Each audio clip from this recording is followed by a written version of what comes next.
দুবছর পর আবারও 5ই আগস্ট, যে দিনটিতে 2 বছর আগে ক্ষমতা হারিয়ে দেশ ছেড়েছিলেন শেখ হাসিনা, ঠিক সেই দিনেই এবার দিল্লি থেকে প্রকাশ্যে আসছেন তিনি। শুধু বার্তা নয়, বাংলাদেশে ফেরার সম্ভাব্য সময়সূচি নিয়েও আসতে পারে ঘোষণা। কিন্তু কেন হঠাৎ এই সময়ে? যুক্তরাষ্ট্রের বিশেষ দূত সার্জিও গোরের ঢাকা সফরের পরপরই কেন এই ঘোষণা আসছে? শেখ হাসিনা কি ভারত আর যুক্তরাষ্ট্রের কাছ থেকে কোনো গ্রিন সিগন্যাল পেয়ে গেছেন? তবে কি বাংলাদেশের রাজনীতি আবারও চলে যাচ্ছে আওয়ামী লীগের নিয়ন্ত্রণে?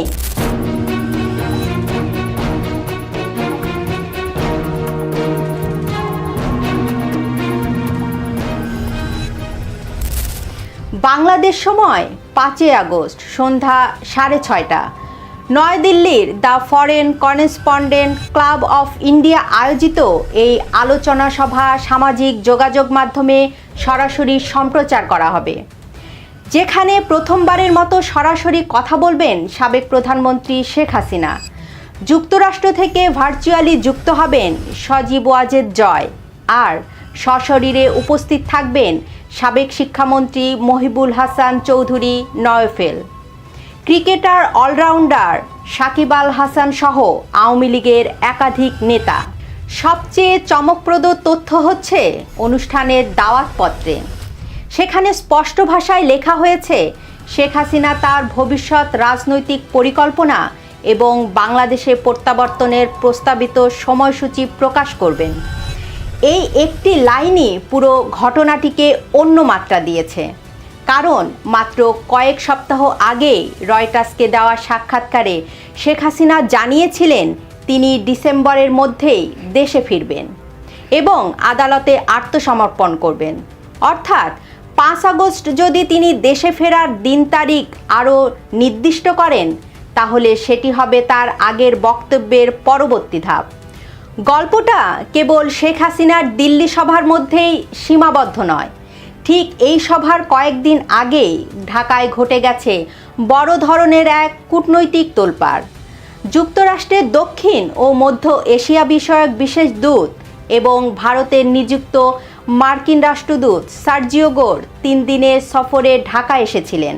তিনি বৈঠক করেছেন প্রধানমন্ত্রী তারেক রহমান এবং পররাষ্ট্রমন্ত্রী খলিলুর রহমানের সাথে। কিন্তু পর্দার আড়ালে আসল খেলাটি ঘটেছে অন্য জায়গায়।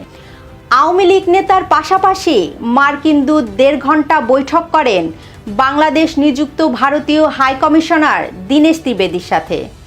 আর সেই বৈঠকের কয়েক ঘন্টার মধ্যেই ভারতীয় হাইকমিশনার জরুরি তলবে ঢাকা ছেড়ে সোজা উড়ে যান নয়াদিল্লিতে। দেশটির একাধিক সাংবাদিক জানিয়েছে, দিল্লিতে গিয়ে দীনেশ ত্রিবেদী সাক্ষাৎ করেছেন সাবেক প্রধানমন্ত্রী শেখ হাসিনার সাথে।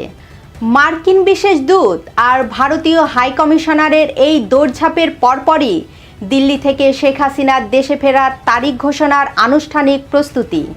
প্রশ্ন উঠেছে, ওয়াশিংটন কি তবে বাংলাদেশের স্থিতিশীলতার স্বার্থে কোনো সমঝোতার পথ খুঁজছে? শেখ হাসিনা কি তবে ওয়াশিংটন এবং দিল্লির কাছ থেকে কোনো সবুজ সংকেত পেয়েছেন, যার কারণে তিনি এত বড় সিদ্ধান্ত নিতে যাচ্ছেন? আগস্ট মাসটি যেন আওয়ামী লীগের জন্য অভিশপ্ত মাস। এই মাসে হত্যা করা হয়েছিল বঙ্গবন্ধু শেখ মুজিবুর রহমানকে। একই মাসে গ্রেনেড হামলা হয়েছিল শেখ হাসিনার ওপর। আবার সেই মাসেই পতন ঘটেছিল শেখ হাসিনা সরকারের। শেখ হাসিনার জন্য 5ই আগস্টের প্রতীকী গুরুত্ব বিশাল। 2 বছর আগে এই দিনেই তিনি দেশ ছাড়েন। এবার এই দিনেই তিনি দেশবাসীর সামনে আসছেন। রাজনীতিতে প্রতীকী অনেক বড় অস্ত্র। যে দিনটিতে তার সরকারের পতন হয়েছিল, সেই দিনটিকেই তিনি রাজনৈতিক প্রত্যাবর্তনের বার্তা দেওয়ার দিন হিসাবে ব্যবহার করছেন। তিনি হয়তো বলতে চাইছেন, যেদিন আমি গিয়েছিলাম সেই দিনই বলছি আমি ফিরব। তাই 5 আগস্টের অনুষ্ঠানকে শুধু একটি রাজনৈতিক বক্তব্য হিসাবে দেখলে ভুল হবে। এটি হতে পারে 3টি বার্তার সূচনা। প্রথম বার্তা, শেখ হাসিনা পালিয়ে যায়নি, বহু প্রাণহানি এড়াতে নিরাপদ স্থানে গেছেন। তিনি রাজনৈতিকভাবে সক্রিয়।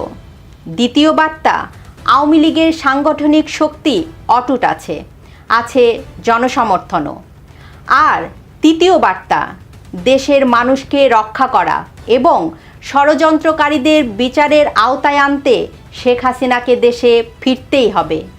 2 বছর আগে যে 5ই আগস্ট শেখ হাসিনা ক্ষমতা হারানোর প্রতীকী ছিল, 2 বছর পর সেই 5ই আগস্ট হয়ে উঠতে পারে তার রাজনৈতিক প্রত্যাবর্তনের নতুন কাউন্টডাউন।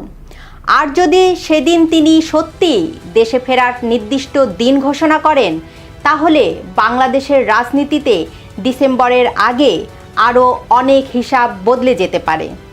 কারণ প্রশ্নটা তখন আর শুধু শেখ হাসিনা কবে ফিরবে থাকবে না, প্রশ্নটি হবে শেখ হাসিনা ফিরলে বাংলাদেশের রাজনীতি কোন দিকে যাবে।